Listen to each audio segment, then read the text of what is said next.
can you empathize with Petunia Dursley? And it's like, can you understand that this is located possibly in a particular place and still not think that her actions are okay? I mean, because the onus isn't on Harry, but like, what would happen if he grabbed her by the wrist one day and was like, I want to forgive you.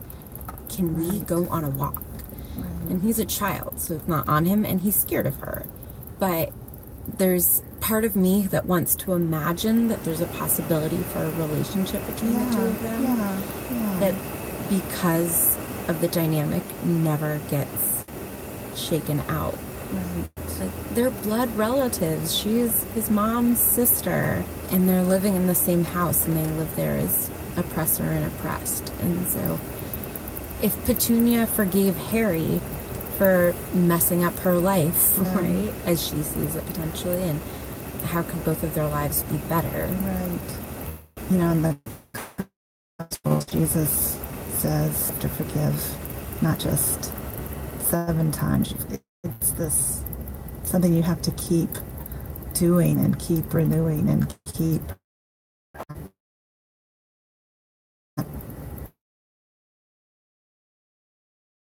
bad behavior. It means keeping open the possibility that things might be other than they are, that we might be other than we are, that we can change, and that others can change.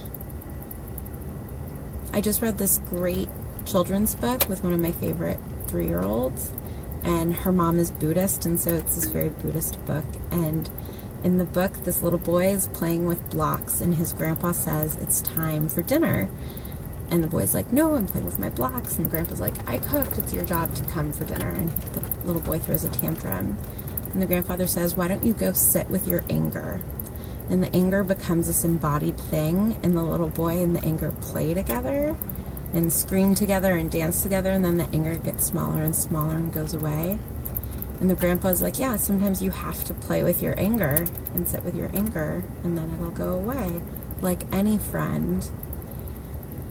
And I think that, yeah, maybe forgiveness is like that too, where we have to invite it in and play with it. And then there are other times where it's like not the friend that you want to hang out with right now. And you're like, nope, I want to hang out with my friend Anger right now.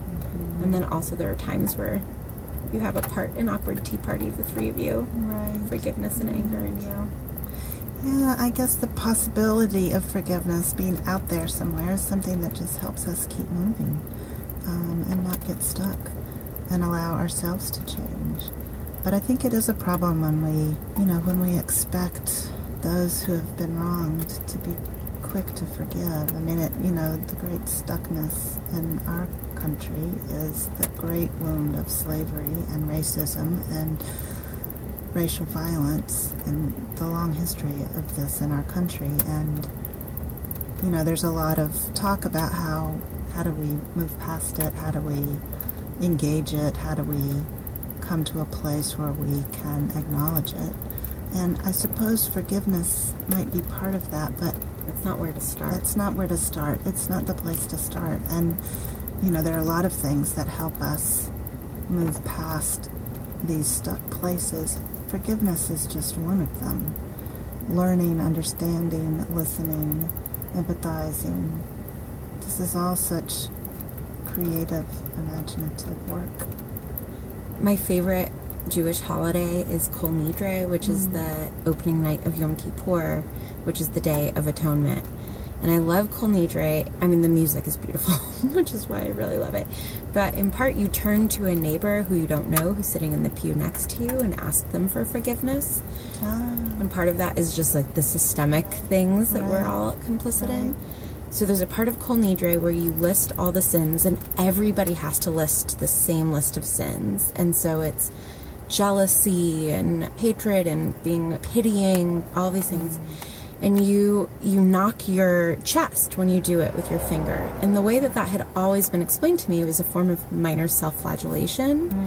And a Rabbi Getzel Davis, a rabbi here at Harvard, said a couple years ago that it's also a way of knocking and waking up your own heart. Oh, I love that. And I love the idea that you're like frustrated with yourself and you're saying like, wake up, it's time to do some good work. And so yeah, it's about being mad at yourself and forgiving yourself and asking for the forgiveness of others and like re-inspiring yourself to try to be good.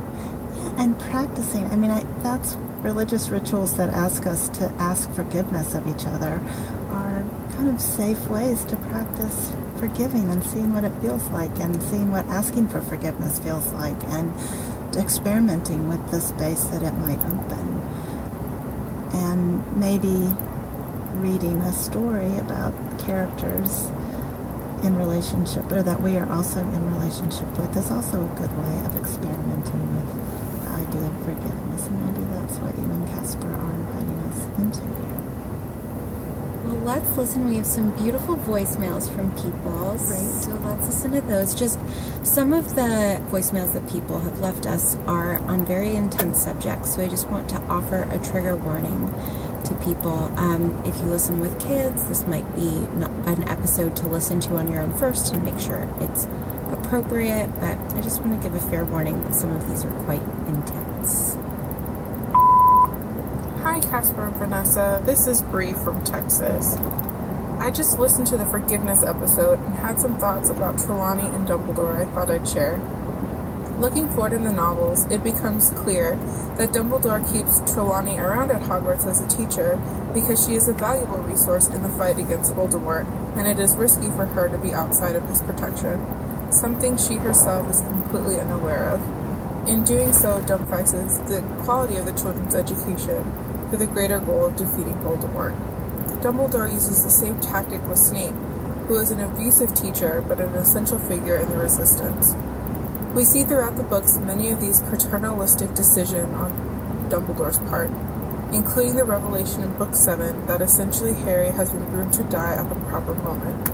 My question is, Endgame hadn't worked. If Harry died before he could destroy all the Horcruxes and had not defeated Voldemort, would it be so easy for Harry, and even the reader, to forgive Dumbledore's lies and secrecy?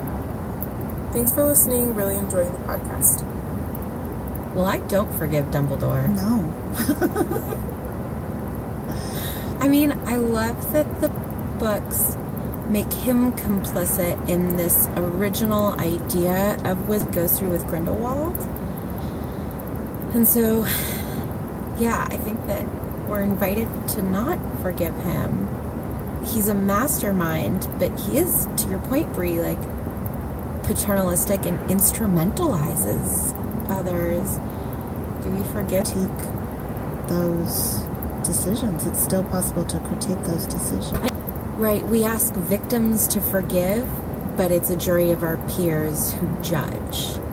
Right? If you're on a jury, you don't have to forgive the murderer. You have to decide whether or not they get punished. And then it's up to the victims or the survivors to decide to forgive. The jury should not be about the business of forgiveness. No, and nor should, in my opinion, the victims or survivors be in the business of deciding the punishment. Yeah. And I do think that just like apologies go really far with me, the fact that Dumbledore is willing to sacrifice himself in the end also goes far for me. He's willing to sacrifice other people, but he's someone who won't ask something of other people that he won't give himself. This next voicemail is from Mel Bickett. Hi Casper and Vanessa, it's Mel here from Australia. I really enjoy the show and I just wanted to leave a quick message, which is a question about your topic of forgiveness. So, do you think that even though it's meant to take your own time to forgive, do you think you should always find it in yourself to forgive someone? I was assaulted by somebody who, until shortly before that assault, I thought of as a friend, and while I knew our relationship was not on good terms, I did not expect a physical attack. And even though it's been nearly 9 months now, I'm really struggling to find any forgiveness. I don't think our friendship could be renewed now. I think she hates me at this point, but I feel that holding on to this grudge that I have for her is poisoning me. As you guys said, holding a grudge is drinking poison, expecting the other person to die. And usually I can find forgiveness for people. I can justify it. I can understand where their head might have been and why they might have taken the actions they did. But in this case, I still do not understand, and I'm trying to find a way to forgive so I can move on for myself. So that's a really roundabout way of saying, do you think anything can be forgiven if you can just find the justification for it? Is there a way you think people can just move on, or is it just a matter of time? I just have to wait until the hurt doesn't hurt so much. Mel, first and foremost, I just want to say that I'm so sorry that that happened to you and that you're still in pain about it, understandably. It's just awful. It's just absolutely awful, and I'm so sorry. Do you have to forgive in order to move on? It sounds like something terrible happened to you, and I can certainly understand not wanting to carry that with you into your future. It's hard in some situations, I think, to forgive when our forgiveness is not being sought. If your friend came to you and asked for your forgiveness, that would be a different situation. But I think you survived this, and you are longing to move ahead with your life beyond it, and you have your life ahead of you, and I think that can happen and will happen. Whether forgiveness will be a part of that, maybe forgiveness will just be a possibility that's out there potentially in the future, but not something that you can completely work out on your own right now. But that doesn't mean you can't get past this terrible thing. One last thing, Mel, that I hope I'm not projecting this onto you, but just you saying that you think your friend hates you just makes me curious also if the bit of forgiveness that can happen now is self-forgiveness, because regardless of anything you did not deserve to be assaulted. And so I don't know if this is part of it, but potentially forgiving yourself for whatever it is that you feel theoretically could have brought this on, like you didn't deserve this. Sometimes the only forgiveness that we can do is self-forgiveness and in relationship to ourselves. This next voicemail is from Elizabeth Sullivan. Hi, Vanessa and Casper. My name is Elizabeth, and I would like to talk about the theme of forgiveness from Talons and Tea Leaves. I was really interested in the part of your discussion where you talked about Hagrid choosing to forgive and to not give consequence to Draco Malfoy for disruptive behavior in the classroom and disregarding the rules that he's established when he gets injured by Buckbeak. I think as someone that works with middle schoolers who are right about the same age as a third year at Hogwarts would be, it's always something that I'm thinking about. Where's the line between disciplining students based on the established rules and holding them to certain expectations versus forgiving them for still developing the ability to understand their consequences? The teenage brain is still developing at that age. They're still figuring out how to foresee what might happen and how to follow the consequences of their actions. That's something that doesn't develop fully until they're going to be in their 20s. I think that it's really interesting to see how every teacher is different in their discipline. Some are really strict, some are a lot more forgiving. I also think that it was interesting that you brought up the point that Draco Malfoy suffers from affluenza. I work in a predominantly low-income minority school, so there are other traumas and there are other experiences that those students are bringing into school that affect their ability to make healthy decisions all the time and to understand fully the consequences of their actions. So that's also something that we take into account when disciplining students. That's why things like restorative justice have become so popular. My question for you is, where's the line that we as humans, that we societally, that we individually draw? What are those different exceptions that we look at when deciding to forgive someone? Is it gender? Is it age? Is it socioeconomic status?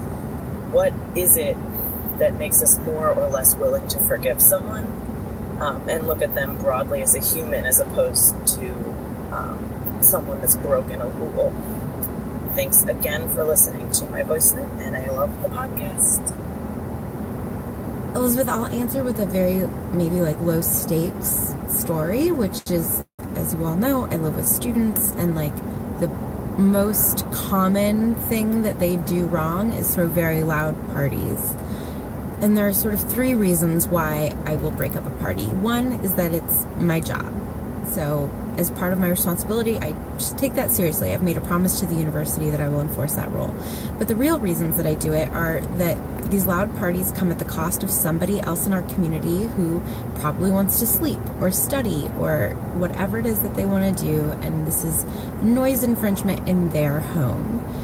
And I see it as my responsibility to always be protecting the most vulnerable person in our house. And so that is the person who has to be up at 5 o'clock and this party is interfering with their sleep.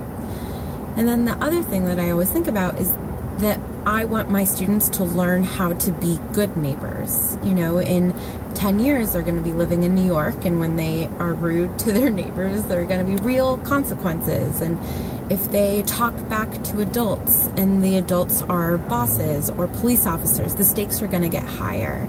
And so I try to keep those two things in mind when I'm thinking about the discipline and when I'm thinking about sweeping certain things under the rug and being like, don't worry about it, you guys had good intentions and things just got out of hand.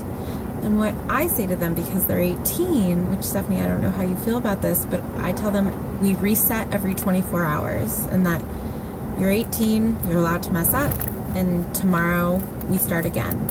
And you're going to have to deal with the discomfort of me being annoyed at you for the next 24 hours. I illustrate that just to show that even in like these incredibly simple situations of just like 18-year-olds throwing a loud party, I feel like it's a really complicated algorithm, and that I get worse and worse at it the more complicated the situation is. I love the idea of resetting every 24 hours. I mean, that's a great example of keeping the space open and allowing people to try again, to start again, to try to be a better community member, try to... but there's both discipline and forgiveness in that. You don't have to choose one over the other. Right. And I do the restarting tomorrow for selfish reasons, which is one, I don't want to hang on to the anger, but two, I don't want them to start to see themselves as like the mess up kid, because then there's like no incentive for them to start behaving better. Whereas if I'm like, no, like starting tomorrow, you're not the kid who threw the party the third night of school. You're just any other kid. I would like to think we're making space for them to, reinvent themselves even early on. Elizabeth, you sound like you're a great teacher because you have such a sense of the specificity of your students' lives, that, you know, they come from homes where they may have experienced trauma, that they have brains that are still developing. You've got such a sense of their humanity, and I think, you know, in that case, discipline and forgiveness are not opposed to each other. You give your students the gift of discipline to help them grow those brains and be shaped toward being compassionate, generous-spirited human beings. And through your discipline, you help them with that, and with your forgiveness, you help them with that. It seems to me that those things are not opposed, especially not in the way that you approach your work as a teacher. I hope that we always see people as humans and not just rule breakers or rule followers. It doesn't mean that students who make mistakes don't need to be disciplined, but it means that we keep, you know, each other's humanity in mind, and that forgiveness and are able to grow from it and move on. And similarly, when we feel remorse, that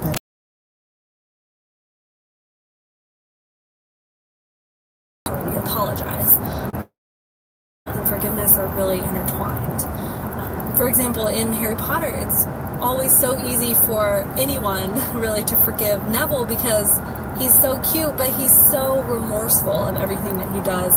He knows he isn't organized and he forgets things all the time, and he feels a lot of remorse for it. So we are always sympathetic and have a lot of forgiveness for him. But someone like Draco, we never want to forgive because he just blatantly continues to bully people and seems to never feel bad about it. So I think there's something about remorse too that makes us feel like a gut feeling of whether or not we feel like we can get ourselves to the point of forgiving someone. So I was just wondering what you guys thought of the concept of remorse in the chapter 2.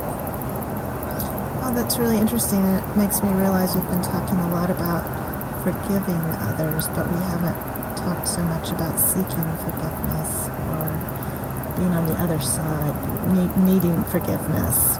We're talking about, deciding whether we're going to forgive Petunia Dursley or whoever, but we all are operating on both sides of this practice, right? We both need to know how to forgive, but also we need to know how to ask for forgiveness, and all of us need to be forgiven. And I think paying attention to that, to the ways in which we need forgiveness, probably will help us understand a lot better how to forgive and when to forgive, and to understand better what's at stake in offering forgiveness. I mean, I think part of the reason we want remorse is because it's a promise to try to not repeat the offending incident. And so it's not, I want you to feel bad. It's, I want you to know what you did wrong so that I have some assurance that you'll try not to do it again. And if Petunia Dursley were remorseful, it would be a lot easier to imagine forgiving her. If she's sorry she hurt that little boy. Right, and if part of forgiveness is about having hope for the future, it makes sense that we want remorse because it's the person giving us evidence that they have that same hope that they won't repeat the same problem in the future. Yeah, and the other part is that I think if somebody's offering remorse, usually what comes with that is some context of like, just the other day I snapped at a friend and she was like, oh, that's not how I meant it. I understood how she meant the original comment. I then was like, I'm so sorry I snapped. I'm exhausted and that's not an excuse. Right? And it gave us both an opportunity to explain where we were coming from. And so part of what Mel was saying is so hard for her is that she can't even imagine the context of her former friend's actions. And I think that showing remorse in that process, you give context, which helps us to understand each other, which I think allows for more forgiveness. This next voicemail is from friend of the podcast, Seth Day. Hi, Vanessa and Casper. This is Seth Day calling in from New York City. So I have spent my day binge listening to this month's episodes because I'm a little bit behind. So I was listening to the episode about forgiveness, and it really resonated with me more than I thought it would. So I am transgender, and my family is actually super cool about everything. Has been really great about my transition, like my parents, my grandparents, whatever. But I have this one aunt who's not so cool and not so understanding, and, has just in the past done very intentionally malicious things like call me by my wrong name and my wrong pronouns, and she's not cool with who I've chosen as a partner, so we'll just ignore, we're all in the same room and we'll just pretend like my partner isn't there.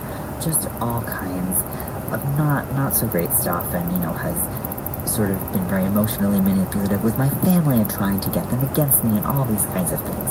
And so after a lot of debating and talking, I decided to cut her out of my life, which was a very, very hard decision, but it was what I felt like I needed to do for myself. So I wrote her this long letter. Oh my gosh, it was a no. About all the reasons that I had made this decision. And at the end of this letter, I told her that I forgave her, but that didn't mean that she needed to be a part of my life. And I don't know if this is a little narcissistic, but I feel like it's a privilege to know me and to be part of my life. And, I think that we need that reminder sometimes that what's best for us might not always reflect that way. And the other people in our lives or people might not understand it, but we still need to go with that gut feeling and take care of ourselves. Seth, I feel like you're really getting to the heart of what self-care is. And I think that true self-care often still comes at a cost. This doesn't feel selfish to me because it's a negotiation with your family and it's a negotiation with yourself. It's not like you cut out your aunt and are now celebrating and that it's this easy thing. It sounds like a calculated and really thoughtful decision that you tried to do with a lot of generosity, and just think that it sounds like it was the right thing to do, to cut her out of your life. I'm sorry your aunt is missing the opportunity to know you. I think I want to end with saying that there have been moments in my life when I have thought, oh, I will never be able to move on from this. I will never forgive you. And those are the moments around forgiveness that I regret the most.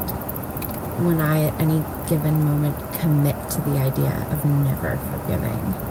Because, yeah, I might not ever forgive, but I think I want to leave open the possibility that I could. Where I often feel I need forgiveness is in the realm of friendship. I have some friends who, no matter how out of touch I get, no matter how long I take to answer the email or the phone call, they don't let go of me. And I'm so grateful for that. And I know that that's forgiveness. I experience that as forgiveness because I know I'm often the one who lets the thread of friendship drop. But that's a real sweetness in my life, that there are people who will somehow always forgive that and stay in relationship with me. Yeah, I'm just feeling called. I really need to become a more reflective person because I've just realized the extent to which I often need to be prompted to be apologetic. And it's not that I'm not genuinely remorseful. It's that I don't know how my words have landed on someone else. I don't know what I've done wrong until I'm told. And I feel like I'm just missing out on all sorts of relationships because I need to be told. That's why forgiveness is such a crucial part of being human, because we're all in that place of needing to be forgiven and also needing to forgive in order to stay in relationship, in order to be able to reap the benefits of each other's presence and each other's humanity and each other's wisdom, like Seth was talking about. I'm worth knowing, as Seth says. I'm worth being kind to. And, you know, as complicated as it is and as hard a time as we all have talking about it, without the possibility of forgiveness, it's just so much harder to be human. So Bree, Mel, Elizabeth, Abby, and Seth, thank you so much for joining in this conversation with me and Stephanie. And Stephanie, thank you so much for solving forgiveness. Thank you for having me. You've been listening to Harry Potter and the Sacred Text. Next week, we'll be reading the chapter The Dementor's Kiss through the theme of justice. This episode, Ariana Nettleman, Casper ter Kuile, and me, Vanessa Zoltan. We'd like to offer a special thank you this week, not just a boring general thank you, to Stephanie Paulsell. Join us in this conversation on Twitter, Facebook, Tumblr, and Instagram, and please write us a review on iTunes. Casper goes through withdrawal when you don't. Please join Ariana and I in Chicago on Thursday, August 10th at 7 p.m. at the Harold Washington Library for a community class. Stephanie, the only people we have left to thank are Charlie and Rebecca Ludley. Do you want to say hi to them? We are so grateful to Charlie and Rebecca Ludley, two of the best people we know. Thanks for listening, and we'll talk to you next week.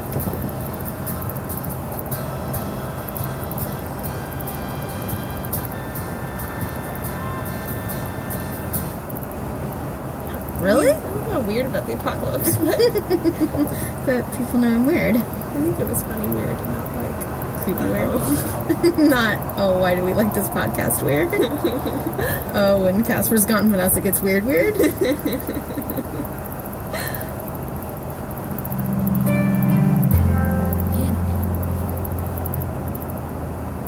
Chapter 20. The Dementor's Kiss. Harry had never been part of a stranger group. Crookshanks led the way down the stairs. Lupin, Pettigrew, and Ron went next, looking like contestants in a six-legged race. Next came Professor Snape, drifting creepily past. I'm Casper ter Kuile. And I'm Vanessa Zoltan. And this is Harry Potter and the Sacred Text. In the 9th grade, we had this big English project, and we each presented on our project. And this girl in my class, her presentation was the day before mine. and she called me the night before her presentation for help on her project. And I remember very clearly she called at like 11 o'clock, and we were not allowed to talk on the phone after 9. And so she called and asked for my help, and I said, I'm really not allowed to talk very much, but this is what I'm going to be presenting on, and I don't know if that helps to sort of like help you jog your memory.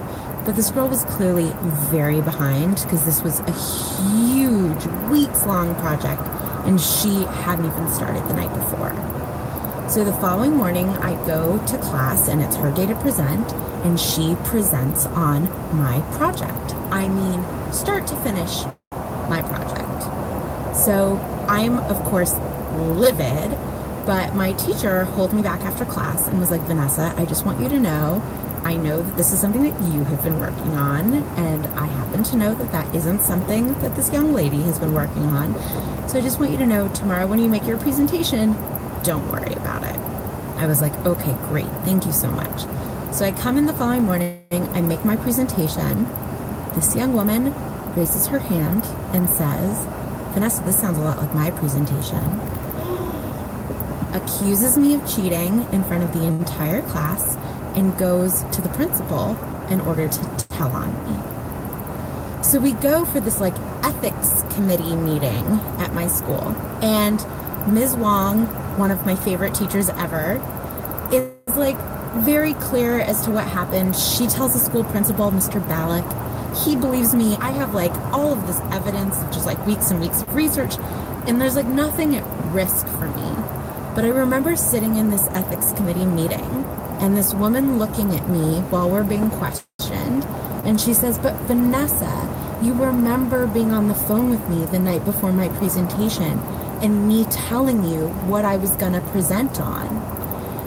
And I couldn't contain myself. My 14-year-old self was like, hey, you know you're lying. You know that I know you're lying. How can you sit there and lie to me when you know that you're lying? And she just sort of sat there like completely stone-faced. And because there was no proof that she cheated, she got a C on the project. But I'm telling you, I wanted her to like fail and be punished for the rest of her life. And I tracked her. She got into a good college. She is a lawyer now, in the irony of all ironies. What? Yes. And I am sure that she's matured and like isn't a cheater pumpkin eater anymore. And it's not like I want her to be suffering, but I remember sitting in that ethics committee room knowing that there was just no justice. Vanessa, there are two things that I love about this story. One, I think this is the most hilarious story from the podcast. And I love that you're still really annoyed by it now. But that's so true. Like those things when we're children, like that doesn't go away. I feel the same way about people I went to school with, so I get it completely. And the second thing is, cheetah, cheetah, pumpkin eater is the greatest rhyme of all time. I'm going to teach that to every young child I know. It's like liar, liar, pants on fire. But, it's one of the great truths of name calling. But more seriously, I do think there's an interesting piece that we're learning about justice here, which is, you know, it wasn't that you had been unfairly treated by the school system, right? Both your teacher and your headmaster knew that you were innocent, but what you were looking for was something that made the culprit suffer. And I think that's really interesting, because how do we find the line between justice and revenge, or justice and our own nastiness because we've been hurt in some way? So I'm really looking forward to digging into that theme today. Right. I'm not proud of the fact that I like wanted her to suffer. Right. But it is something you felt. But it's something I really felt. And I just remember the incredulity of someone lying, knowing that I knew that she was lying. It blew my mind. But now I'm going to blow your mind with my 30-second recap. Yes, I know. I'm so excited for you to do that. Casper, are you ready? Yes. Tell me what happened in the chapter in 3, 2, 1, go. So this is a pretty short chapter. Everyone emerges from the Whomping Willow and the moon is shining. And so suddenly Lupin turns into a werewolf and everyone's freaking out because they're seeing him change. And so Sirius turns into a dog to like fight him off. And then like they're fighting and suddenly Pettigrew changes into a rat and runs off. And like, everything is going on.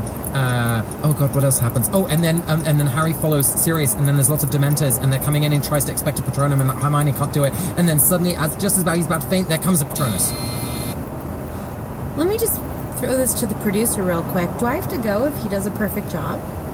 I think there were bits that I missed. I mean, I'm being told I have to do it, and I believe our producer, but I'm just so impressed. Here we go. 3, 2, 1, go. So I'm just going to add some details. Crookshanks holds down the button so that everybody can exit the Whomping Willow. He's like the gentleman of this chapter. While Harry is sitting there trying to cast his Patronus, his good thought is that he's going to get to live with Sirius, who he's known like 5 seconds, and he just hates the Dursleys so much. Harry sees what a Dementor looks like, and it's scabby and disgusting, and he's like about to get the Dementor's kiss, and then he gets saved sort of by something that looks like himself, and he's like, could it be? And he doesn't understand, but there's like a bright light. Thanks, but like you really, I feel like you nailed it. This one is only 6 pages. That helps. But this is the chapter that made me fall in love with the books. Casper, where would you like to start in talking about justice this week?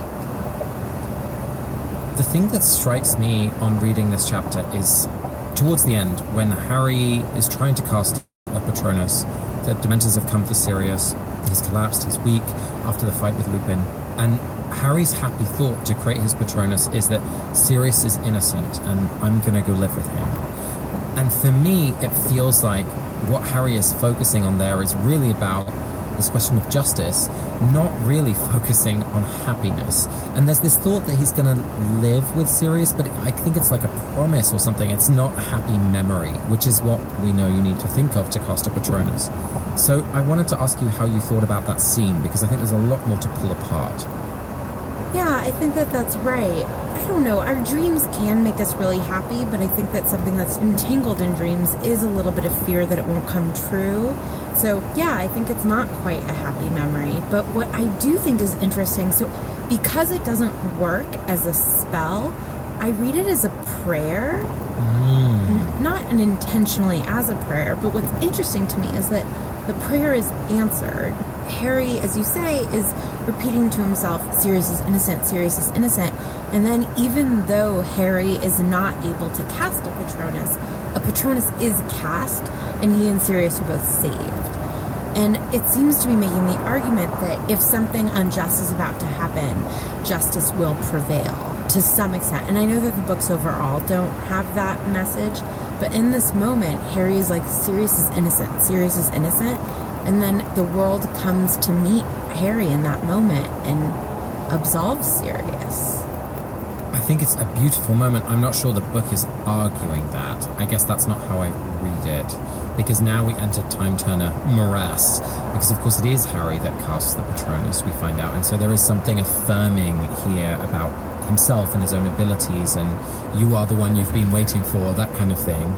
But I do like the idea that it's sort of a prayer. You know, he at the end is realizing Hermione can't cast a Patronus, which she's never learned or practiced, and he's realizing that only a tiny little wisp of silver is coming out of his own wand. And so at that point, it's a sort of panic, and, you know, I don't think he believes he can fix it anymore. In some ways, he's sort of handing it over to divine justice, perhaps. Yeah. Right, but that comes true. Right. Which I guess is the thing that I'm trying to make meaning of, because I resist that idea so strongly that, like, something swoops in and offers divine justice. But I sort of like the idea that there is a discernible divine justice that we should be tapping into and be, like, chanting ourselves that would motivate our actions. I mean, this is the way that I believe that prayer really works. Harry keeps repeating, Sirius is innocent, Sirius is innocent. And in contemplating that prayer, he becomes even more passionate and more redoubled in his efforts to make sure that Sirius does not go back to Azkaban. And then in the next chapter, fights so hard to make sure that Sirius doesn't go back to Azkaban and is able to make it happen. So I guess I sort of talked myself out of it being divine justice, and it is the kind of justice that I believe in, which is that if we pray on something, if we really think about something and get passionate about it, that we have a better chance of making that justice true on earth. The other thing that strikes me is just how quickly justice can fall apart. You know, for, about half of the book now, we've been working up to this moment, and at the beginning of the chapter, all seems well, right? You know, Snape is being floated gently back up to the school, and Pettigrew is in chains, and then suddenly, because Lupin transforms, everything falls apart. And a case where suddenly a crucial piece of evidence goes missing, or a witness dies, or, you know, one link in the chain that leads to justice can break, and the whole situation goes back to chaos. Or just because this incredibly unfair random thing happened all these years ago, which is Lupin being bit, like, that can never be made right. It goes back to this, like, original unfair thing. It's like getting a cancer diagnosis, which is just unfair, and you can take all the medications and you can show up for all your appointments and do all the chemo and fight, and then you just die from the cancer anyway. And it's not because of anything bad that anybody did. The doctors did everything they could. You had the right energy. You drank all the right tea, whatever it is. And, like, there's just this original unfair thing that can never be undone. And, like, that's just the way it is. Lupin. So, Vanessa, where else do you see justice in this chapter? So I see, like, a lack of justice in the Dementors trying to kiss Harry. I have no idea what that's about. It's just, like, in chaos, and... Because they've been given permission to kiss Sirius, but not Harry. They've been given permission to kiss Sirius, but not Harry. I mean, we know that the Dementors are starving and whatever, which we've talked about before, but Snape is like, well, maybe we can also offer them a werewolf. Like, we know that the Dementors are these incredibly uncontrolled arbiters of justice. And yes, they've been given permission to kiss Sirius, but they just, like, go for Harry. And it just reminded me of the epidemic of police shooting young black men. There are these, like, circumstantial moments, and this completely innocent person, Harry, just gets attacked and swarmed the way that we see, like, innocent young black men constantly being killed because of unjust, quote-unquote, law enforcement. And I just couldn't shake that metaphor of the Dementors attacking Harry, and even to some extent Sirius, even though they've been given permission, to the way that we are seeing police brutality present itself in contemporary society. Vanessa, this is really striking. In the text, there's actually a sentence. Okay, let me read it. A paralyzing terror filled Harry so that he couldn't move or speak. His Patronus flickered and died. White fog was blinding him. I'm just thinking of the racialized context of police brutality. Just the fact that it's white fog was blinding him. These Dementors are moving just as a fog, or like a force field, and that it isn't about the individual relationship between the police officer and the victim, but it's this fog, like, right? That's the whole idea of racism, is that it's not about individual prejudice, but it is structural, and it is woven into every piece of our being and the structures of school and law and media and all of these pieces that make up our existence. And it's therefore so difficult to target in a way because the fog is always moving. It's not like you change one law, the Education Act, or, you know, voters' rights. Like, the target is always moving, and these Dementors don't even obey the rules that they've been set. Dumbledore said you're not allowed on the grounds. We're on the grounds of Hogwarts right now. So I'm really just struck by what you said. Yeah. I mean, and just, like, the complete injustice of Peter Pettigrew getting away, right? I mean, if anybody, quote-unquote, deserves the Dementor's kiss, it's this coward who doesn't care about anybody but himself, who we know has, like, nowhere to go out in society except back to Voldemort, and is, like, I mean... And who's using the mercy that he's been shown, as we've talked about, to, like, target the person who showed mercy. Which is just like your story. This girl calls you and you help her out, and then what does she do? She turns on you, not only by using your presentation, but then accusing you of lying. Ugh. Which she had to do, right? Because otherwise she looked like the cheater. I mean, it wasn't even malice, right? It was just this cowardice in protecting her own hide. if she didn't accuse me of cheating, then she was the cheater. Which is exactly what Pettigrew ends up doing, right? He's like, okay, well, now everyone knows my story. There's only one place I can go, and that's Voldemort. And again, we keep returning to this every episode, but this sense that the early decision to lie ends up leading you way further than you would have originally intended. Like, Pettigrew doesn't want to go back to Voldemort. That's why he's been in hiding all this time. My mom and I just got into this joking fight. She gave me a vase for my new apartment, and this like beautiful vase that was on our kitchen table when I was a kid, and she was like, I thought this could go on your kitchen table. And I was like, oh, I actually think it looks better somewhere else. And she was like, you know, Vanessa, you could have just humored me and put it where I want it and then moved it as soon as I left. And I was like, yes, but then next time you come and remember that had happened and like moved it back, it would have perpetuated this cycle of lies and patronizing you. And I, of course, became very manipulative and was like, I have more respect for you than that. I don't want to patronize you. And like, we were all kidding, and this was all in good jest. And she was right in our kitchen. I have so much anxiety about lying because I'm like, it's just easier to remember the truth. It's not that I'm morally above lying. It's just like, the truth is easier. Also, lying leads you to Voldemort. Lying leads you to Voldemort. Lying, patronizing my mom and lying about the vase would have led to a break in our trust and relationship, right? I would have seen my mom as someone who I had to indulge on these things, and I would have had to move the vase every time she came into town, and resented her more for that extra effort that her coming to visit would have led to. And I really think these tiny lies can often just cause like more and more harm. Obviously there's a time and a place for a white lie, but like, I think we have to be careful. Yeah. Vanessa, I don't know if this counts as justice, but there's this idea of poetic justice when things come around back to you in a way that feels right. I love poetic justice, except when it happens to me. When I'm rude to someone and then someone's really rude to me, I'm like, I deserve that.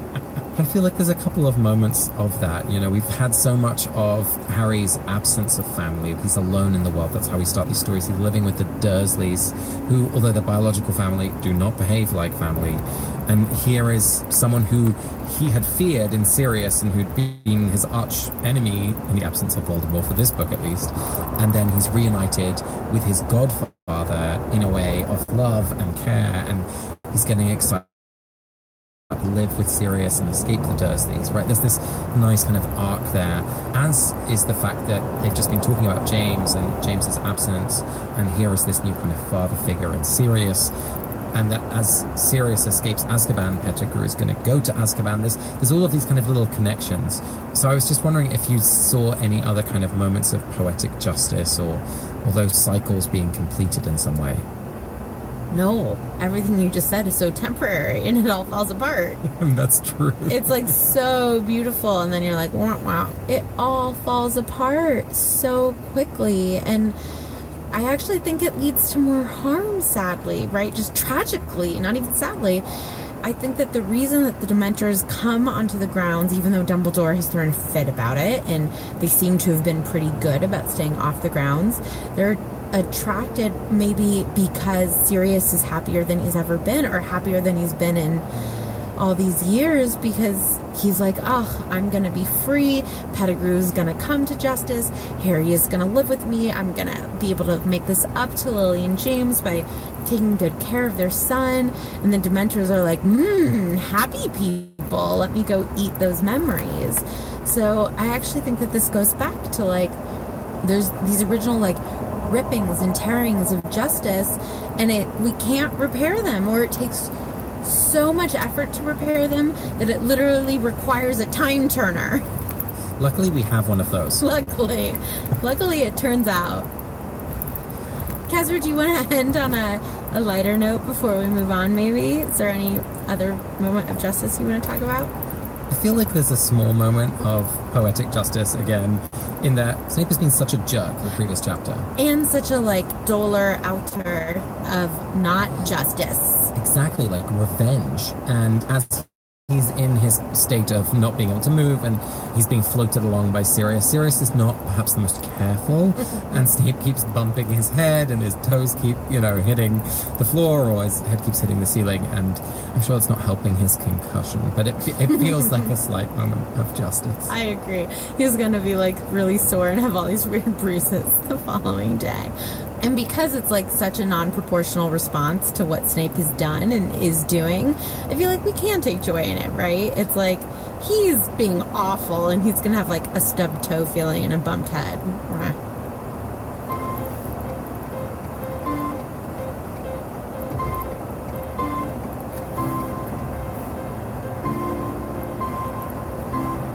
Casper, now it's time for our spiritual practice, and we are going to do Lectio Divina. Please help me pick a passage. I'm gonna thumb through, tell me when to stop. Stop. And I'm gonna close my eyes and point. Okay, the sentence is, Dementors, at least 100 of them, gliding in a black mass around the lake towards them. So Casper, what is literally happening? Stage 1 of Lectio.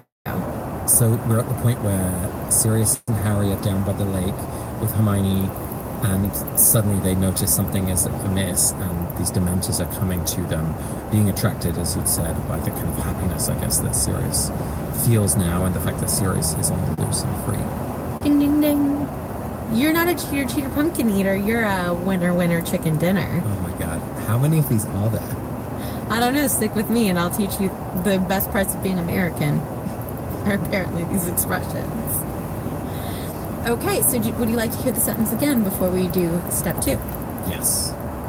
Dementors, at least 100 of them, gliding in a black mass around the lake towards them. So step 2 is allegory. What other stories are we reminded of? What metaphors can we glean from this?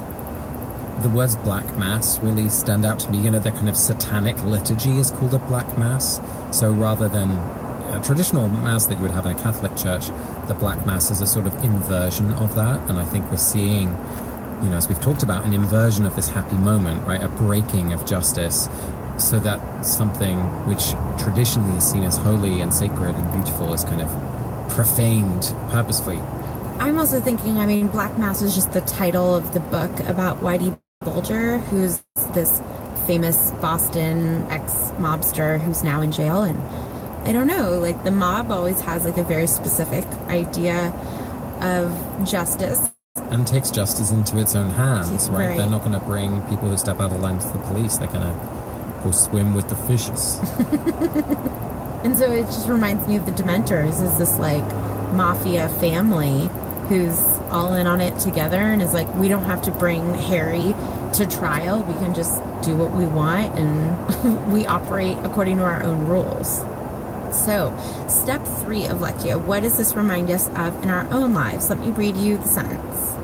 Dementors, at least 100 of them, gliding in a black mass around the lake towards them.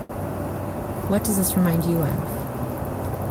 The memory that comes up for me was kind of on the edges of the school where I went. There was this forest and a big lake, which I'm now thinking is not too different from Hogwarts in some ways.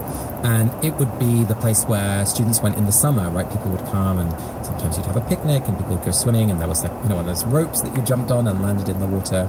And it was a place of real joy. But I remember at some point learning that a student had drowned there. And suddenly people didn't congregate there in the same way. He was 17, he was strong and healthy, he just got tangled in weeds or something. And suddenly the place became a frightening place. And the lake is such a staple of the Hogwarts environment. And it's just making me think what this lake is going to mean for Harry in the future, but also for the school. We've seen how the Whomping Willow becomes this piece of the land which has a story, and now the lake is. And yeah, I'm just thinking about how a place can become frightening and menacing when something scary happens. Yeah, I never thought about the fact that this is the same lake that, in Goblet of Fire, this is the same lake. It always felt like somehow... Yeah, and earlier in this book, they're saying how the sun is shining and people wish they could just sit by the lake instead of revising. Yeah. So I was reminded of something a little bit silly, also to do with the lake, which is that I was traveling with my brother and my best friend, and we were hanging out by a lake, and we were just so naive. We're from California, and there isn't a huge mosquito population in California. And we were like, oh, we'll watch the sunset over the lake. And it was this like beautiful thing. And this huge black mass of mosquitoes came. And I mean, like, we were swarmed by mosquitoes. And for days after, I was just covered in like a pox of mosquitoes. And I just will never forget like this beautiful, serene moment with like very good intentions of like 3 people planning to admire beauty, and how quickly it just became awful. And so, yeah, I mean, to your point, right? Like how quickly a moment can go from being beautiful and serene, just like in this chapter where Sirius and Harry are going to live together, and then one thing happens and it all sort of falls apart. So Vanessa, for stage 4, what is it that you're being called to do by this piece of text? This is really silly, but I don't want to miss the beauty in front of me, even for all the like black masses of bugs. So I'm going to Maine next week for a little writing retreat, and I feel called to pack long sleeves and just like try to withstand the horrible bugs and still see the beauty. What about you, Casper? The thing that I feel I'm being called to responds to something we were talking about earlier when we were thinking about police brutality. And I remember reading recently about the power of being a witness when you see a cop pulling over and stopping someone or questioning someone, especially people of color. And that as a white ally, something that's helpful is just to be a witness and pull over too, or stand nearby and just watch the encounter from a distance. And if possible, to film it or to make note, maybe write things down of what you're seeing. Because often the very presence of an additional person can de-escalate the situation. And we have a right to be observers of a police encounter. So we're not breaking any laws by doing that, but it is a way of standing in solidarity and just witnessing whatever happens. Hopefully there is no violence, but nonetheless, if something does happen, there is a witness. So I'm just being reminded of that call. This week's voicemail is from Peyton from Dallas. Hello, Casper, Vanessa, and Ariana. My name's Peyton, and I am from Dallas, Texas. I just finished your show, Optimism, the Patronus from Book 3. I loved it, but one of the questions that kind of stuck with me was from Vanessa when she asked, why is Lupin having Harry learn how to conjure Patronus in front of a Boggart? Why is this necessary? He could be teaching him how to do it, without any threats present. So I really thought about this, and in Book 5, we see Harry teach Dumbledore's army how to conjure Patronuses in the Room of Requirement without anything going on yet. So I thought maybe Lupin's higher purpose here for Harry was that he knows that Harry's going to have to face danger almost inevitably all the time. And it is much harder to be optimistic, especially to transmute that into courage in front of something dangerous, in front of something dire and that's coming after you. And we see Harry at the lake towards the end of this book, when he's confronting the Dementors, initially fail, right? He's not able to conjure the Patronus with everything going on. He fails. It's very scary. And it actually takes him a second time viewing that from the other side of the lake to actually do it, to actually have the courage to say, you know what, the stag, my dad, isn't coming. It's me. I have to be the one to take action. And I just don't think that he would have been fortified enough and strong enough to do all that if Lupin had just had to do it in an empty room. Peyton, I think that you're right, that we should always be challenging students. My concern is always the balance between challenging people and having them lose confidence in themselves. But I'm sure that I should just trust Lupin to manage that process well, because I think that you're exactly right, that that is how Harry gets his confidence, and that he realizes that that confidence is just within him by seeing himself across the lake. So Lupin is a good teacher. I don't believe in people enough. I should probably challenge myself more. Thanks, Peyton. It's time for us to bless someone from the pages of this chapter. Who are you going to bless this time, Vanessa? well, from lack of options, but I think I would pick this moment anyway. Hermione does, I think, like the most beautiful thing ever in this chapter. Hermione does not know how to cast a Patronus. This is like not even any WT level stuff. This is like fully qualified wizards cannot cast a Patronus. She's never studied, like she has no idea how to do it. But Harry, in this moment of desperation, says to Hermione, like, Hermione, say Expecto Patronum. And Hermione knows that there's just, like, nothing she can do to help. But she says Expecto Patronum anyway. And I just think it's the most beautiful, like, friend solidarity thing. She's standing there bearing witness, to your point, to this, like, horrible crime that's happening. And even though she can't do anything, she's, like, still trying. And she's basically saying, I love you, Harry, right? And like, I will do anything and try any things that I know are like hopeless. I just think it's the loveliest little thing. So, what about you, Casper? I feel like we're blessing people for the same reason, but different people. Because I wanted to bless Sirius for as soon as he sees Lupin transform into a werewolf and, right, Lupin becomes dangerous. Sirius tries to join him and immediately becomes this big black dog. And we know that that's a strategy that has worked, first of all, to kind of calm Lupin down, but worse comes to worse, and sadly that is what happens, to fight him off and protect Harry and Hermione and Ron, which he does, and Sirius really pays the price for it. He's so physically hurt, he can't stay in his dog form, and that then leads to the Dementors finding him. So again, that desperate and loving act of protecting the friends that you have, even in real hopeless situations. I would turn into a dog for you. I would say Expecto Patronum for you. Even though I'm really bad at spells. But yeah, I guess a blessing for all of us who are standing by our friends in difficult circumstances. You've been listening to Harry Potter and the Sacred Text. Follow us on Twitter, Instagram, Tumblr, and Facebook, and please leave us a review on iTunes. My mom loves reading them. Send us a voicemail. It's true. And when you send us a voicemail, please offer a blessing to one of the characters in the books. We love listening to other blessings that you all can offer. Thank you to all of you who came out in Chicago. It's so fun to meet you. Next week, we'll be reading Chapter 21, Hermione's Secret, through the theme of crisis. This episode was produced by Ariana Nedelman, Vanessa Zoltan, and me, Casper ter Kuile. Our music is by Ivan Paisau and Nick Ball, and we are part of the Panoply Network. You can find ours and other great shows on panoply.fm. This week, we'd like to thank Peyton for sending in their voicemail, Stephanie Pausell, and Rebecca and Charlie Ledley. We will talk to you next week.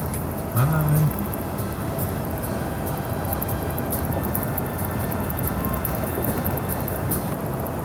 Hey, Demento Luigi. I think I found Harry. Oh, Italian. There are moms of all different ethnicities. Dublin, Ireland.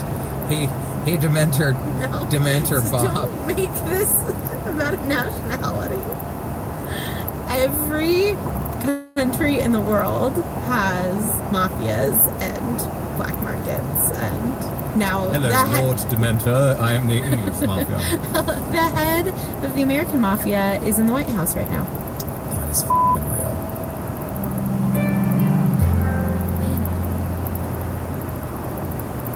Hi friends, it's Casper from Harry Potter and the Sacred Text.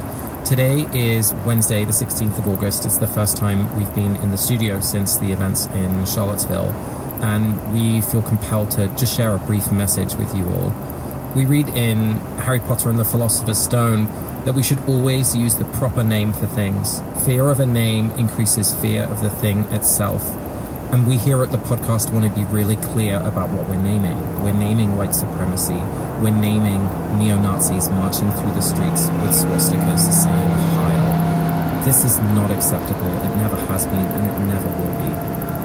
On the podcast, we try to offer nuance about good and evil and how hard it is to be a good person in a complicated world. But we think it's really important to not make it complicated what we saw this weekend. What happened on Saturday included an act of terror. Those were neo-Nazis in that space against nonviolent protesters.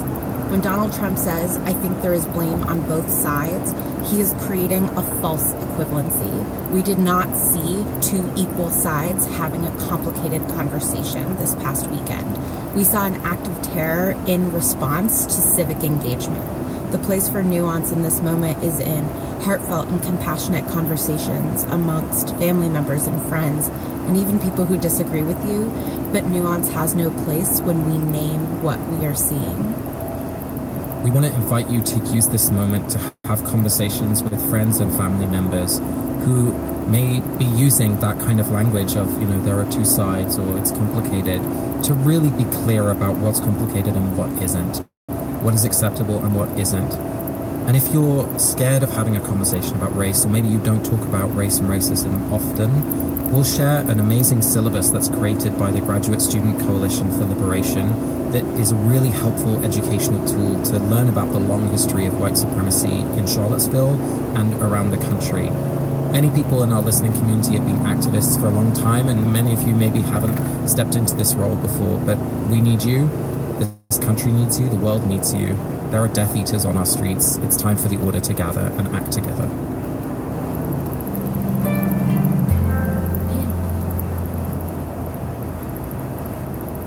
Chapter 21, Hermione's Secret. Shocking business. Shocking. Miracle none of them died. Never heard the like. By thunder, it was lucky you were there, Snape. Thank you, Minister. Order of Merlin, second class, I'd say. First class, by the way. I'm Vanessa Zoltan. And I'm Casper ter Kuile. And this is Harry Potter and the Sacred Text. To graduate from Harvard Divinity School, you need 3 credits of a language. And so that's 3 classes of work. I was lucky enough to be raised bilingual. I speak Dutch and English, and I'd spent a year studying in Germany, so I had decent German, and as any good European, I have a little bit of French, just for those romantic moments. So I thought this conversation would be easy. I'd talk to the administration and indicate that my languages were just fine, thank you very much. I don't need to fulfill those credits, do I? Well, it turned out that I did. So I thought, okay, fine. If you're going to make me do these credits, I'm going to do them in the easiest way possible. I'll choose German. I'm pretty good at German. And I read the handbook to see that actually attendance in no way contributes to your final grade. So I tell the German instructor, hey, when's the final exam and the midterm dates? I want to get them in my calendar because that's when I'm showing up. And she kind of looks at me very bewildered and says, excuse me? And I explained that, my German is good enough to take these exams right now. I should really be exempt, but here we go. I'll take the exams and we'll be done with it. This did not go over very well. We had a very frank conversation where it was clear that neither of us was really going to budge. And so the professor kind of escalated the situation to the dean. And this dean and I were friendly, and basically he saw that I wasn't going to move and suggested that why don't we do some reading over the summer. We'll do a little translation, little conversation, and that can count towards some of the credits. And then I'd organize another independent credit with the professor in the German department to actually do something that was interesting to me. And so, all in all, I fulfilled my 3 credits by doing 1 piece of translation, a lot of fun reading, and 1 essay. And I tell this story because I didn't use a time turner, but I was definitely banking on a lot of white male privilege and chutzpah. But I think what was interesting to me was that in having conversations with other people who were struggling with the same challenge of these languages, because not everyone finds languages easy, I guess what could have been a crisis for me, I just kind of pushed my weight around a little bit and made it go away. And there's this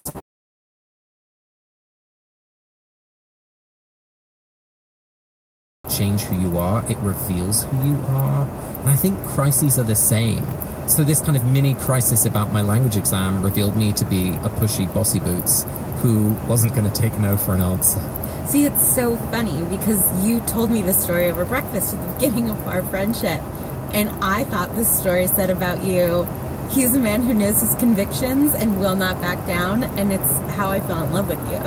Arbitrary rules drive me insane. I was like, I speak the language. I don't need to do 3 credits. Yeah, and I think that your story also speaks to the fact that crisis is in the eye of the beholder. Harry and Hermione are hearing Snape talk about what's going on, and they are getting the sense more and more that this is a crisis. Whereas for Snape, he's like, I'm going to get the Order of Merlin first class. One person's crisis is another person's glory. And I feel like, yes, for me, language at HDS was a crisis. And for you, you were like, girl, bitte, no problem. Ooh, Casper, can you do this week's 30-second recap in German? Auf Deutsch? Ja, natürlich. Or in Dutch? Dat zou nog makkelijker zijn. Okay. Really? In Dutch, not Deutsch. Okay. Okay. On your mark, get set, go. Oké, in dit hoofdstuk zien we dat Harry en Hermione de time turner gebruiken. En ze gaan een aantal uur terug en kunnen dan Sirius en Buckbeak laten ontsnappen. Maar ze moeten niet gezien worden door iedereen, dus het is heel moeilijk. En oké, dus ze gaan snel hollen door de grote deur. Hagrid is daar het is allemaal heel triest. En de executioner komt en dan Buckbeak ontsnapt, hoera. Maar ze moeten hiden in the forest. Oh no, it's 30 seconds, so much still to happen. Oh, that was harder in Dutch. So what I learned from that is that my Dutch is really good. Yeah, I think I used a lot of English words. But that's very cool in Holland. You see adverts saying like, we gaan naar the beach. Like, we're going to the beach, rather than just saying, we gaan naar het strand. Like, there's a perfectly good Dutch word for that. But so I was just doing cool Dutch, just so you know. Oh, yeah. Just with English words. I just thought that I spoke Dutch. Okay, so your 30 seconds needs to cover a lot of ground for our English listeners because mine sounded like gobbledygook. So you're ready? Yep. And we're doing it in Japanese. Yep. 3, 2, 1. So something that I know that Casper didn't get the chance to mention is that Harry the entire time is like, I think my dad cast the Patronus.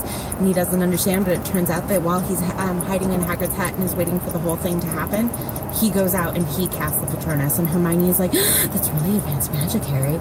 And so the key things is that Snape gets completely undercut. The kids do the whole time turner thing and they get free Sirius and they still let Pettigrew get away and Buckbeak, and they save 2 lives.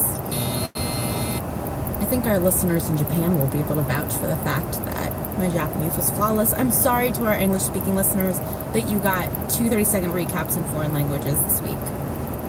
Okay, Vanessa, let's dig into this theme conversation. So we're thinking about crisis, and it really struck me that in this chapter there's so much going on, so much chaos, and people are responding to it in different ways. I wanted to start with Madame Pomfrey. Love of my life. Really? Oh, I love her. I thought you were... Yeah, well... Things are complicated. Pomfrey is trying to... Dumbledore comes in and Dumbledore overrides it. So I wanted to think about how crisis immediately takes away our control. And I think here we... whose picture of fighting Voldemort and various moving pieces on the chessboard, including and the Minister himself. And he is very, very insistent. You know, he says, I need to see Mr. Potter and Miss Granger alone. This is where I want to meet with them, not here. Right, you need to leave. And then he says to Malfoy. And I guess the first time I read that, I was thinking, but maybe that's not how you read it. Manipulative, right. And he's stripping her of her title. Right. He's not calling her by any honorific, and instead is like reminding her, I have the authority to call you Poppy. So I think that he's reminding her of her place in the fact that he has more authority. I do think she would have had a valid argument to say back to him, in this situation, in this room, I make the rules. She doesn't, and who knows the complicated reasons why, but I think that there could have been a real argument about, given the nature of this crisis, who has more authority. Well, this is interesting because I think it's precisely in times of crisis that lines of authority.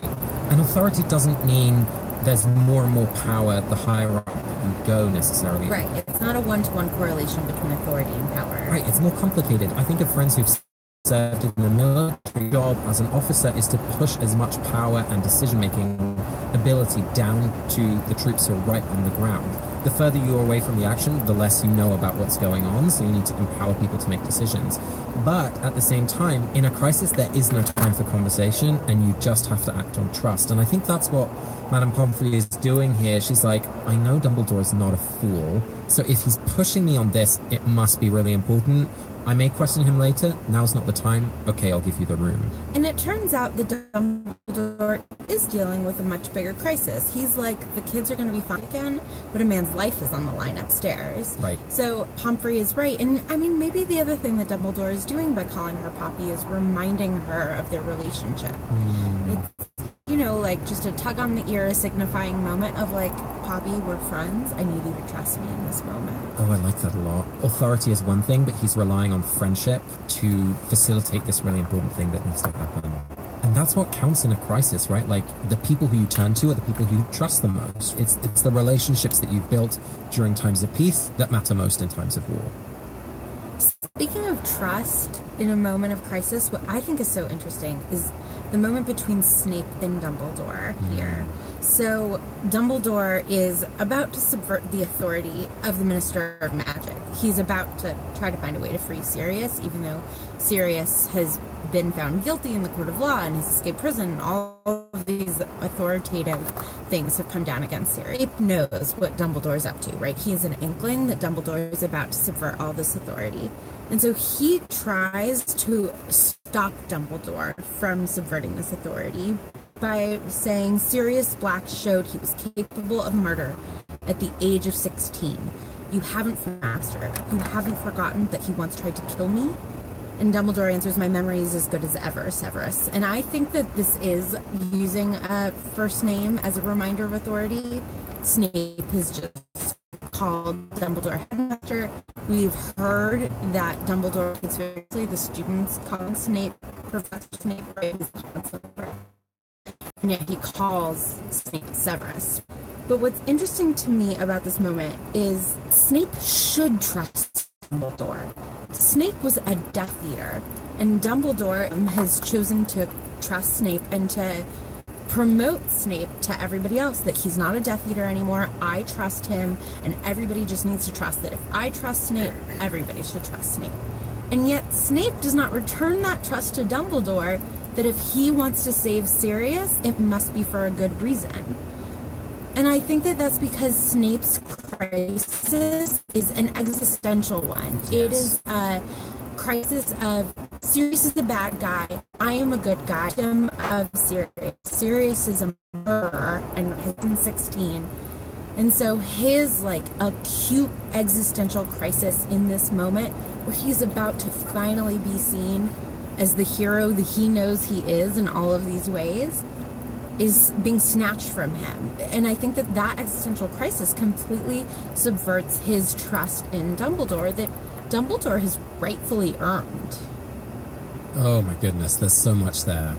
And I think in addition to the existential crisis, there's some real practical gains for Snape, right? There's going to be this newspaper coverage about how he's this hero and he's going to be awarded a class of Merlin. That he feels like he deserves for trying to save Harry and for being a double agent. And it's like, well, maybe I'll finally get my recognition here because I can't get it there. Right, right. The other thing I want to just think about with Snape is that he is really trying to use a crisis to his own advantage.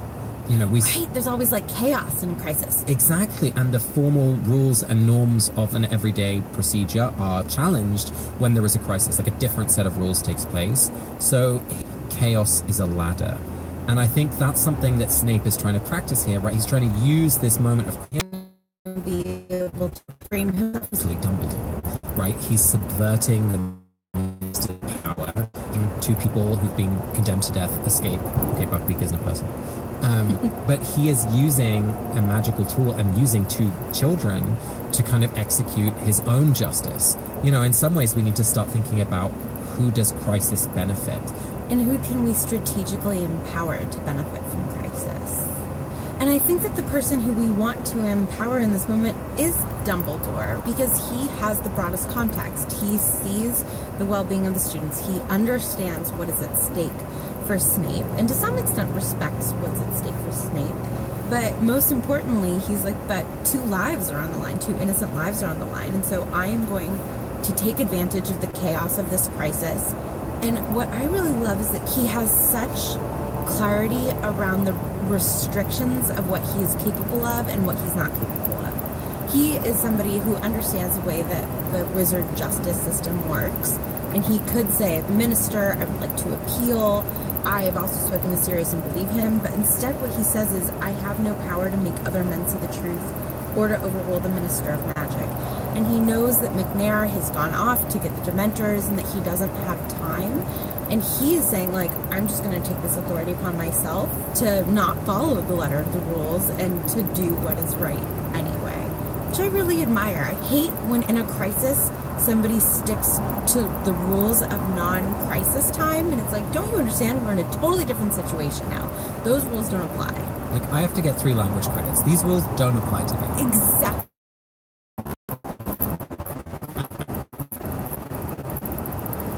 The other thing that really struck me about rereading this chapter is thinking about how, in times of crisis, as you say, like, the normal rules don't apply. And I can see how that's shifting Harry's perception of what might have happened when he fainted, surrounded by the Dementors, next to Sirius, because he thinks he's seen his father.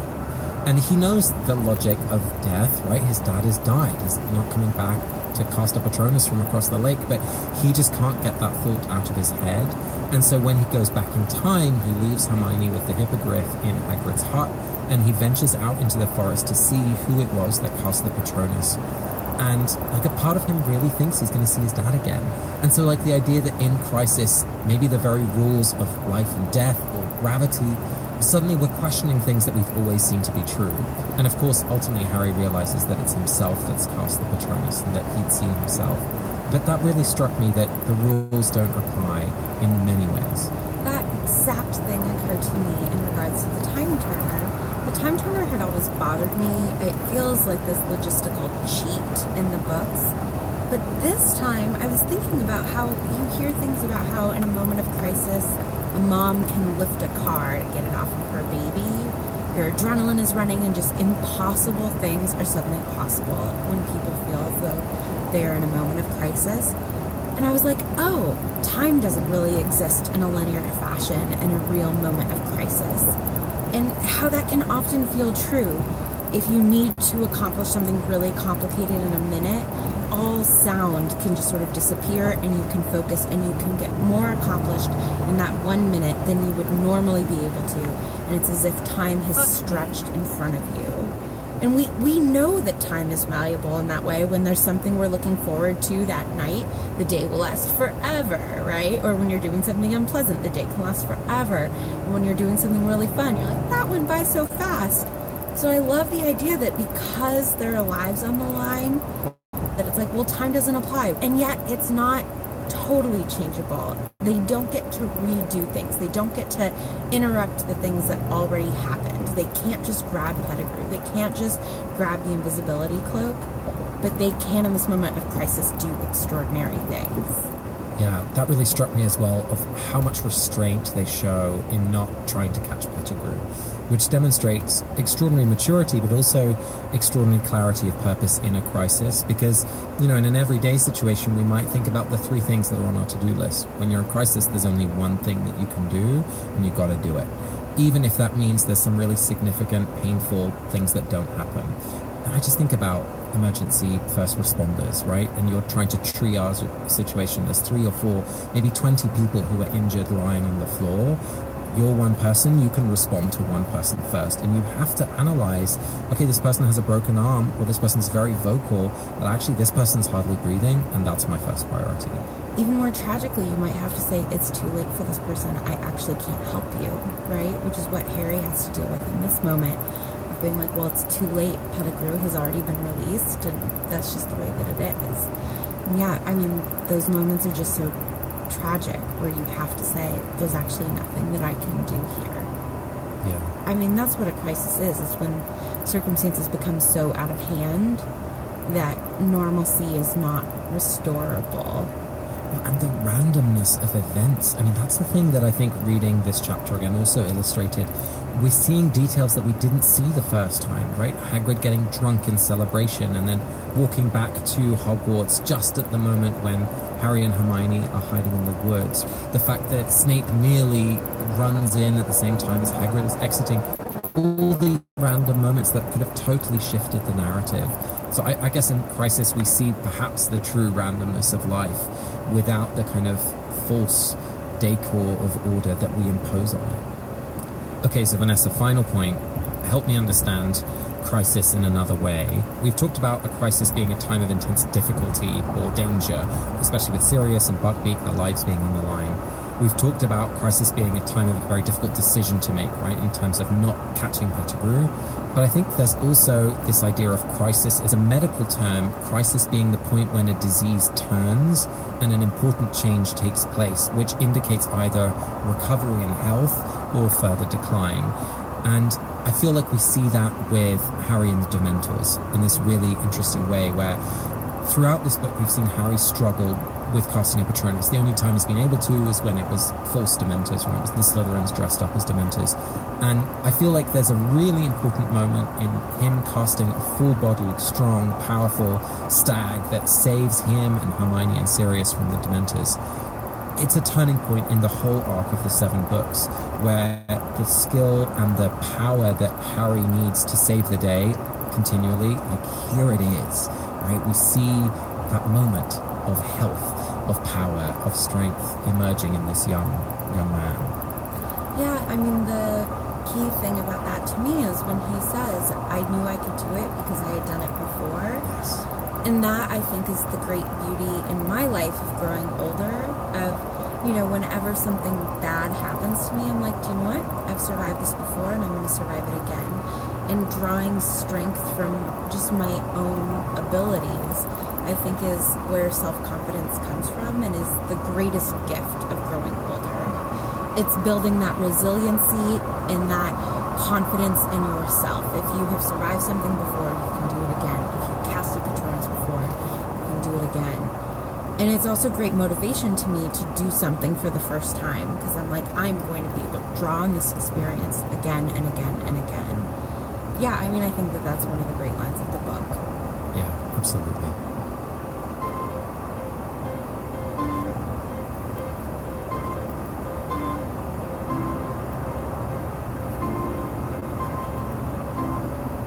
This week our spiritual practice is sacred imagination. I know it's a particular listener favorite, so settle in everyone.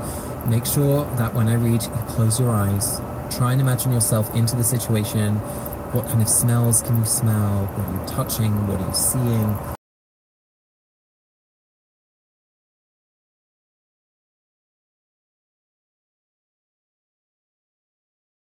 Pushed the cupboard door open. The entrance hall was deserted.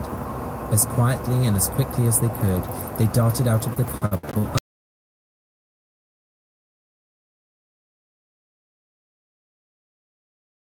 With gold. If anyone's looking out of the window, Hermione squeaked, looking up at the castle behind them. We'll run for it, said Harry determinedly. Straight into the forest, all right? We'll have to hide behind a tree or something and keep a lookout. Okay, but we'll go round by the greenhouses, said Hermione breathlessly. We need to keep out of sight of Hagrid's front door, or we'll see us. We must be nearly at Hagrid's now. So, Vanessa, what did you see, or who were you in this? I was Harry, because it's incredibly disorienting for Harry. Hermione is sort of practiced in the art of the time turner. She understands what it's like to avoid seeing herself. She understands what to be concerned about with people seeing her, with her seeing herself. But Harry, he's already watched night fall, and now it's light out again. And I'm just reminded of those moments where you like go to a movie at 5 and it's bright out, and you come out and it's dark. You're like, how did time do that? So yeah, I was imagining what it was like to be Harry and to notice that the sun is back on the top of the trees and that shadows are lengthening, and what it's like to just orient yourself to a time that makes no sense. Some of the descriptive language I just love, gilded with gold. And it's so interesting that that's a phrase that's applied to the Forbidden Forest, because even though in this moment we're trying to keep ourselves safe, right, we're not allowed to see ourselves, actually we're going to an incredibly dangerous place. The forest has already caused so much havoc. I mean, do you want to go back into that like army of spiders? No thank you.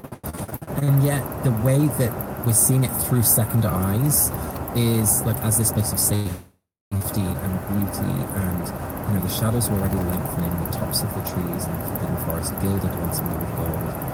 There's something really interesting there in terms of making something that was frightening safe, by visiting it a second time, because they know that nothing is going to come out of the forest this time, so it's okay to go in. I don't know, that really struck me. That's funny because I had the opposite response of how beautiful something can look even when it's really dangerous. Right? It's like the forest is gilded, but we know that terrible things are about to happen in there, and they're in this high-risk situation where, I mean, Hermione sets the stakes really high. She's like, people have killed themselves. So it feels like there's even more risk, and it's a lie that the forest looks so beautiful and has this sort of like halo around it. The other thing is just thinking about Harry's perspective. You know, when they were first planning to run down to meet Hagrid, they were so careful about how to get there. They were using the invisibility cloak, making sure no one could see them or hear them, because Sirius Black is about. But now that they know the truth about Sirius and really the stakes that are there, Harry doesn't have any qualms about running through both the Great Hall and then through the landscape on the way to the Forbidden Forest. I mean, they're being careful about where to hide and to make sure no one will see them because they don't want to kind of mess up the time turner trick. But there's something really interesting about our perception of danger and safety and how that can shape our willingness to be seen. I mean, it makes me think of, it's a far cry from coming out, but like when you're comfortable with something, that other people seeing it is much more okay than when you're not comfortable with someone seeing something. That sounds extremely obvious, but there's some interesting metaphor maybe here about Harry becoming more and more confident in who he is, right? In the next couple of books, he's going to be more and more the chosen one, like people who lived, the promised hero, the savior, and maybe this is another sign of Harry embodying that more comfortably.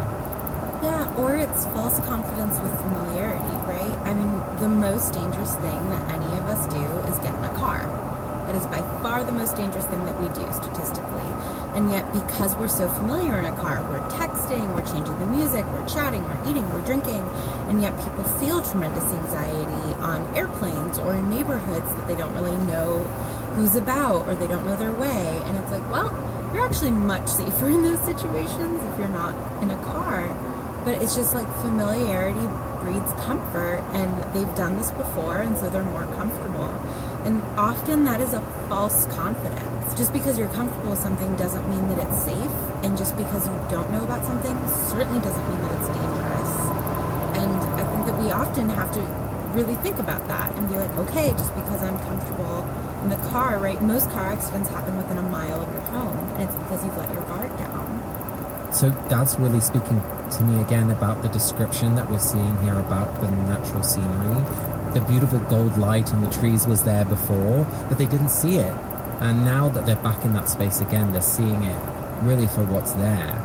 Familiarity doesn't just mean that you miss the danger, but it also means you miss the beauty. Because the second time that they're in this scene, they're suddenly seeing gilded light on the golden leaves and the tall shadows, and that familiarity can be deadening literally in a car crash, but also metaphorically in our experience of our everyday surroundings. Our voicemail this week is from Amina. Hi Casper and Vanessa, my name is Amina, and I just finished listening to your recent episode on Prisoner of Azkaban, Chapter 19, with the theme of mercy. Casper mentioned the Islamic principles of mercy, the many names of Allah that have to do with mercy and compassion. And as a Muslim, I was first of all really happy to hear that inclusion, but it was also a bit funny for me and my personal experience as a Muslim when it comes to discussing that aspect of my faith. Islam is very much a religion of mercy, but it's also a religion of justice. And I found that often when I make that point, it really makes people uncomfortable, non-Muslims especially, and particularly non-Muslim allies. I've even had a professor at my multi-faith theology school ask the class for words they relate to certain religions, and when I said justice for Islam, he, a non-Muslim, basically said, well, maybe compassion instead, as if justice and compassion are mutually exclusive. And I think that is really what it gets down to, this concept that mercy and justice are somehow opposites, which, I mean, is easy enough to buy into when you look at the American criminal justice system, for example, where the word justice often only means punishment and violence and even death, rather than compassion or mercy. I have another professor who is a Muslim who is an activist in restorative justice work, which I bring up because I think what happens in the scene where Harry stops Sirius and Remus from killing Pettigrew is a bit of simplified restorative justice. Yes, Harry was showing mercy to Pettigrew and also to Sirius and Remus in that he didn't want his dad's best friends to become killers, but this action was also taken in the name of justice. If they'd killed Pettigrew, then there would be no proof of Sirius's innocence at all. Sirius can't receive the justice that's been owed to him for years without Harry showing this mercy to Pettigrew. Vanessa said that Harry was being Jewish in that moment by taking that particular action, but he was also exhibiting Islamic principles, and I just loved how all of those connections converged in this one episode. Amina, I love your voicemail. I can't believe how much just the language of the criminal justice system in my mind had transformed the word justice into punishment. Thank you so much for pointing that out to me, because really the opposite of mercy is cruelty, right? It's not justice, exactly as you said. So yeah, I just love that point. And I'm sorry about that episode in the classroom. It's just so unthoughtful, and I think such a foolish way for someone who's an ally to behave is to like tell you about your experience and your own tradition. And obviously, as neither of us are Muslim, I'm really grateful for you bringing this perspective into the show and into the conversation. So thanks for listening. I also really love, I feel like one of our initial conversations about doing this project was you saying this is so Christian and me saying this is so Jewish. And Amina, this is another example where you're saying, no, this is so Muslim. And I just feel like that is inviting everybody to see themselves into this text in a really beautiful way. So thank you. Vanessa, it's time for us to bless someone from the pages of this chapter. Who are you giving your blessing to? I'm going to offer my blessing for Poppy Pomfrey. As you pointed to, she has such a big block of chocolate that she needs a hammer to chip away at it. She's like a boulder of chocolate. And I just imagine that she heard that there were going to be Dementors at Hogwarts and was like, I need to bulk buy chocolate. Because usually I feel like you don't have to treat a lot of people with chocolate if there aren't Dementors around. I'm guessing she just heard her place in that change of policy and took it upon herself to make sure that she was ready. And it turns out that she needs a lot of chocolate, so thank goodness that she ordered her supplies. So my blessing is for anyone who quietly sees a situation and is just like, well, I'm going to do what I can do about that. And seeing yourself as being part of something really big and complicated and doing something simple can save lives. Casper, who would you like to bless? I have to bless Harry. I think it's an extraordinary thing that he does. I think the moment when he casts the Patronus, he's embodying this vision of himself that he didn't know was possible. And he is seeing his dad again, in a way, in himself. And so I want to offer this blessing to Harry and to anyone who wants to claim the best of their parents or their grandparents. Maybe it's their courage, or maybe it's their generosity. Just to know that all of those things are in you also, and that you can draw on them whenever you want.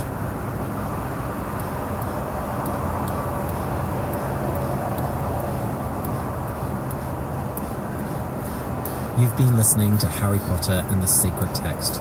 Please follow us on social media, Facebook, Tumblr, Instagram, and Twitter, and leave us a review on iTunes. You can also send us a voicemail with a blessing for a character. We really love to listen to those. Next week, we'll be reading chapter 22, Owl Post Again, through the theme of love. This episode of Harry Potter and the Sacred Text was produced by Ariana Nettleman, Casper ter Kuile, and Vanessa Zoltan. Our music is by Ivan Paisau and Nick Bowl, and we are part of the Panoply Network. You can find ours at Ripley.fm. Thanks to Amina Wallace for this week's voicemail, to Rebecca and Charlie Ledley, and to Stephanie Purcell. We'll see you all next week. Bye.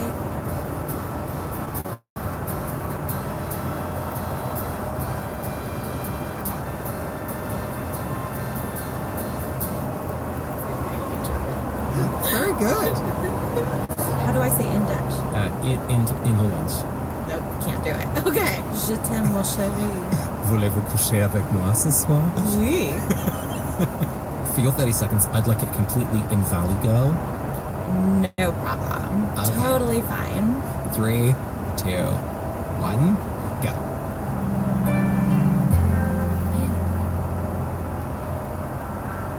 Chapter 22. Outpost again. Harry! Hermione was tugging at his sleeve, staring at her watch. We've got exactly 10 minutes to get back down to the hospital wing without anyone seeing us, before Dumbledore locks the door. Okay, said Harry, wrenching his gaze from the screen.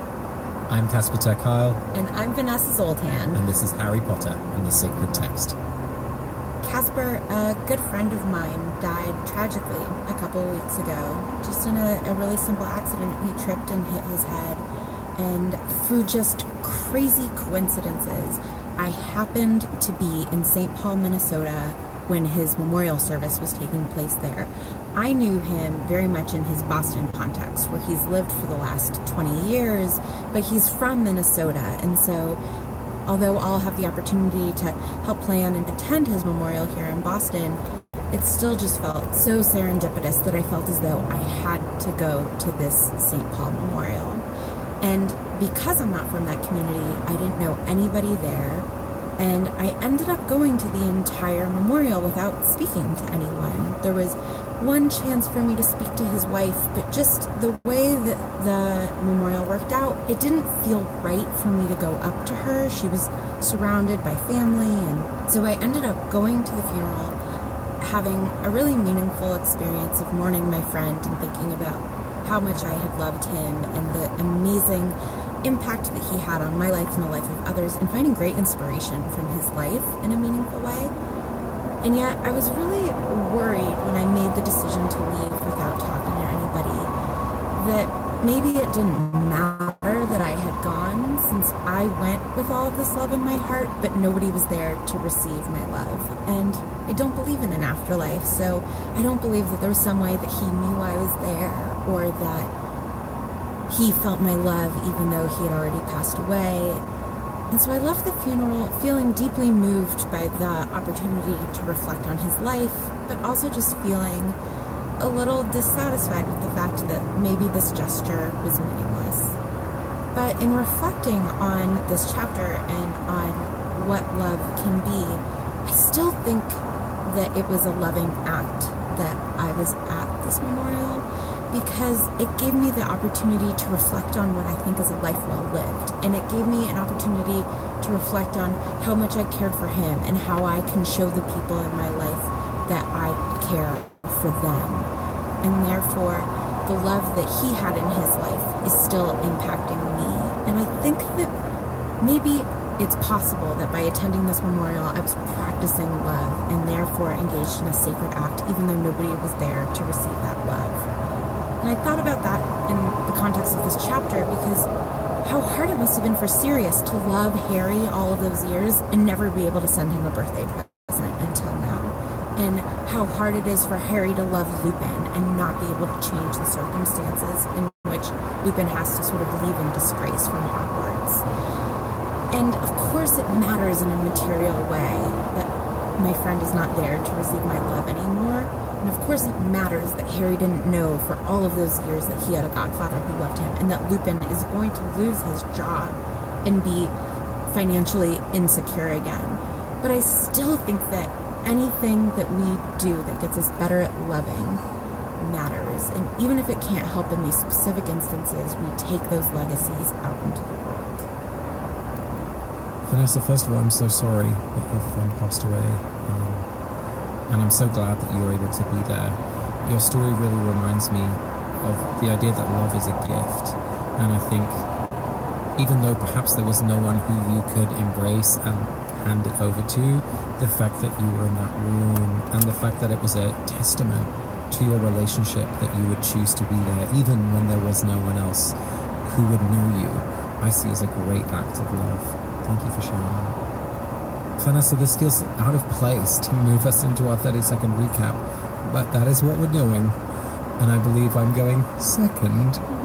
So it's you first. Here we go. 3, 2, 1, go. Hermione and Harry get back into the hospital wing, and Dumbledore is like, they're in there. Oh, they're here.